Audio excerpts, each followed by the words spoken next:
This presentation will provide an overview of the concept proposal application for the 2021 Specialty Crop Block Grant Program. The concept proposal application is contained in the FAST system in a series of tabs. For this presentation, we will focus on the General Information, Questionnaire, and Attachments tabs. It is important to answer all of the questions in the concept proposal application because failure to answer one or more of them may result in a proposal being disqualified. The first tab is the General Information tab, and it contains 4 items. Under Applicant Organization, enter the legal name of the organization that will serve as lead for the project and will receive grant funds. Under Submitting Organization, enter the name of the organization submitting the concept proposal application. In most cases, this is the same as the applicant organization. However, if a grant writer prepares a concept proposal application on behalf of an applicant, you must disclose the grant writing organization to prevent possible conflicts of interest during the review process. Next, provide a title that concisely describes your project in 15 words or less. Please avoid using acronyms here. And lastly, provide a project description. Think of this as an abstract or a one-paragraph overview of your project. Remember, this is the first section of your proposal that reviewers will read. It should summarize exactly what your project will do, using clear language and avoiding jargon. A good project description briefly covers the core components of the proposed project, including a description of the problem, how the project will address it, what the expected outcomes are, and how you will evaluate them. If you're interested, you can find titles and descriptions for previously funded projects on our website. Next is the Project Budget tab. This tab provides a summary of the project budget. For funds requested, enter the total amount of Specialty Crop Block Grant Program, or SCBGP funds you are seeking for your project. This amount must match category I in the budget template that you will attach to your concept proposal application in FAST, and must be between $50,000 and $450,000, or between $25,000 and $100,000 for the Additional Assistance Program. Please note that a request outside of this range may result in a proposal being disqualified. For local cost match, estimate the amount of cost share committed to your project. Cost share includes matching funds and in-kind contributions. To clarify the difference, matching funds refers to a dollar amount committed to your project from a source other than the SCBGP. An in-kind contribution is the estimated dollar value of any time, property, or supplies donated to your project. An example of an in-kind contribution would be someone working on your project that is not paid. You would estimate the value of their in-kind contribution based on what they would typically be paid for similar work. Cost share is not required, but it is viewed favorably by the Technical Review Committee as an indicator of industry support. Also note that this amount does not get reported on the budget template. And lastly, under Total Budget, enter the sum of the funds requested and the local cost match. The Questionnaire tab contains the 11 sections that make up the core of the concept proposal. These include the 7 items that will be scored, and there are 50 points possible. The first section is organization type. For this question, select the organization type that best describes the applicant. The options are nonprofits, for-profits, local, state, federal, and tribal government agencies, and colleges and universities. As mentioned before, individuals are not eligible to apply, and this question is unscored.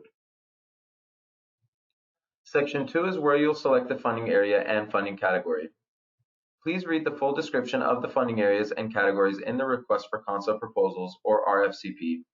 Then select the most appropriate funding area and category for your project from the drop-down menu.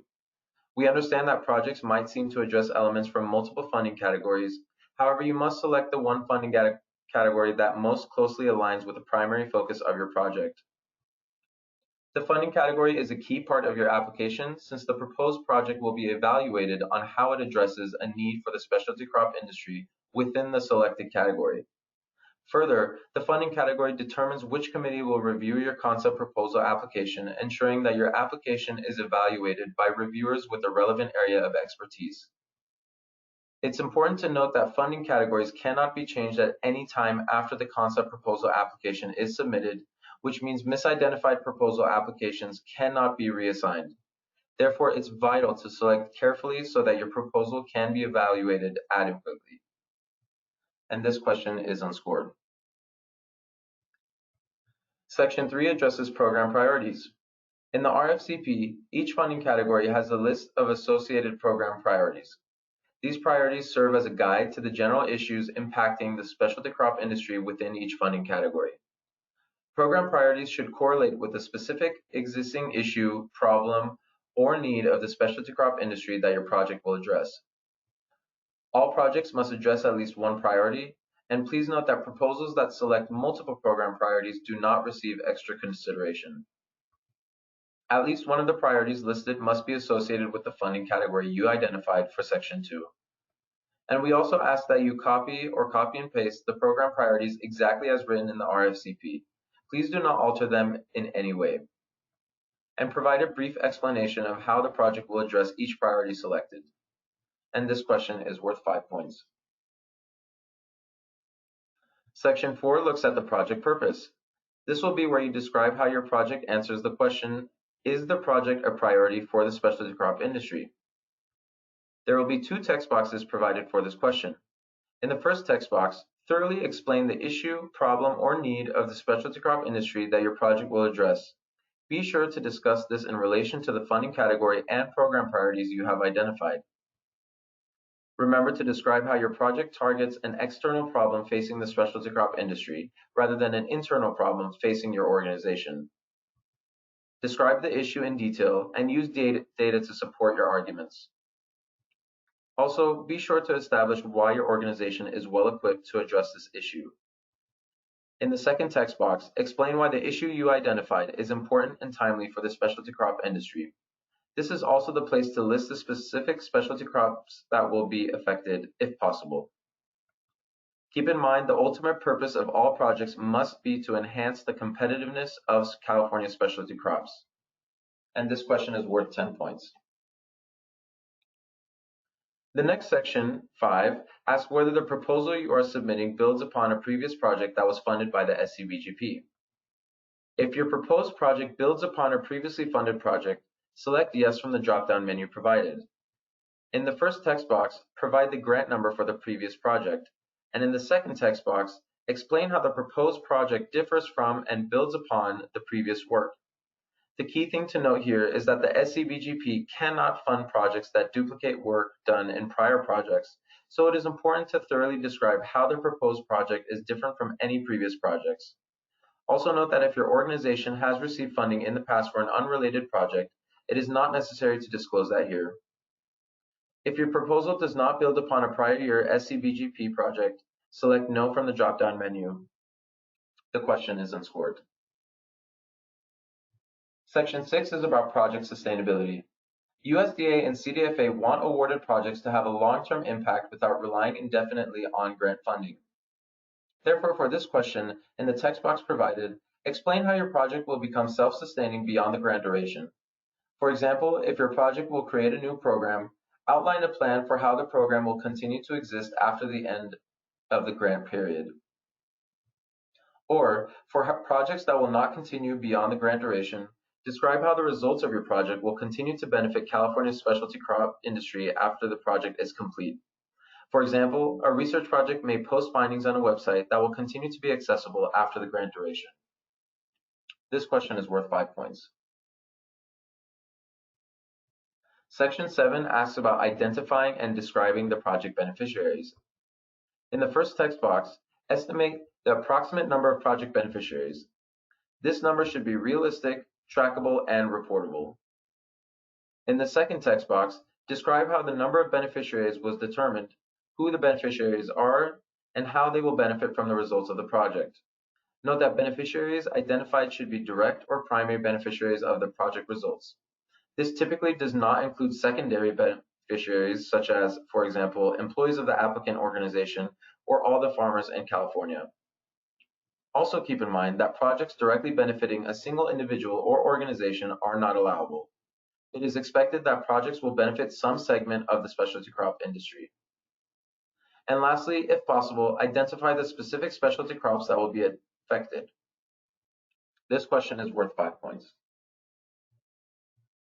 Section 8 is where project outcome measures are selected. You won't select or provide information regarding the outcome measures in FAST. Instead, click the link in Section 8 to download and save the Microsoft Word Outcome Measures template to your computer. Open the saved document, fill in your information, save it again, and then upload the completed Word document in the Attachments tab. After you have uploaded it, we recommend that you open the document in FAST to confirm that it is correct. Today's FAST demonstration will show you exactly what the Attachments tab looks like and how to upload a file. In the template, you will identify one or more outcome measures to demonstrate that the project will enhance the competitiveness of California specialty crops. A later presentation will cover the outcome measures more thoroughly, so we won't go into further detail here. And the outcome measures template is worth 10 points. Section 9 confirms the project duration. The maximum grant duration for SCBGP projects is 2 years and 6 months, or 2 years for the Additional Assistance Program. Projects cannot start before November 1st, 2021, or end after April 30th, 2024. When you enter your dates in FAST, make sure to use a 2-digit month, 2-digit day, and 4-digit year format. Note that any dates outside of this range may result in disqualification. We don't assume that a date outside of this range is a typo, so please double check this before submitting. And this question is unscored. Section 10 is about the project work plan and outreach. In the first text box, describe the proposed plan to accomplish the project work. List the activities that will be conducted to ensure the project objectives and selected outcome measures can be achieved. The work plan should also indicate who will be responsible for each activity. Note that anyone who is designated to receive funding in the budget must be listed in the work plan. Estimate when each activity will occur. Be sure the dates for all activities are within the specified duration for the project. In the second text box, describe the project's outreach component. In other words, how the project results will be shared with the target audience, stakeholders, and other interested parties beyond those directly involved with the project. Some examples of outreach include conference presentations, journal articles, educational materials, or website content. Applicants are encouraged to conduct outreach to underserved communities. And this question is worth 10 points. The last section of the Questionnaire tab, number 11, is the budget template. As with the outcome measures, you won't actually fill out your project budget in FAST. Click the link in section 11 to download and save the Microsoft Word budget template to your computer. Open the saved document, fill in your information, save it again, and then upload the completed Word document in the Attachments tab. After you have uploaded it, again, we recommend that you open the document in FAST to confirm that it is correct. Today's FAST demonstration will show you exactly what the Attachments tab looks like and how to upload a file. All items listed in your budget template must support enhancing the competitiveness of California specialty crops and directly relate to the project objectives. Again, as a reminder, we will take a more detailed look at each section of the budget template in the budget template presentation. The budget template is worth 5 points. For both the outcome measures and budget templates, there are a few specific issues to keep in mind that could result in the disqualification of your concept proposal application. Submitting an incorrect or incomplete template, which would also include any modification of the template, attaching a blank template by mistake, or forgetting to attach your template. Once again, please double check to make sure you attach the correct outcome measures and budget templates to your application before you submit. And finally, there are a number of resources and links available on the SCBGP website to help you as you are completing your proposal. These include the allowable and unallowable cost and activities table, which has also been provided today in the handout, the question and answers document from our 3 rounds of Q&A, which will be posted weekly, and links to recordings of our webinar. And that concludes the concept proposal application presentation.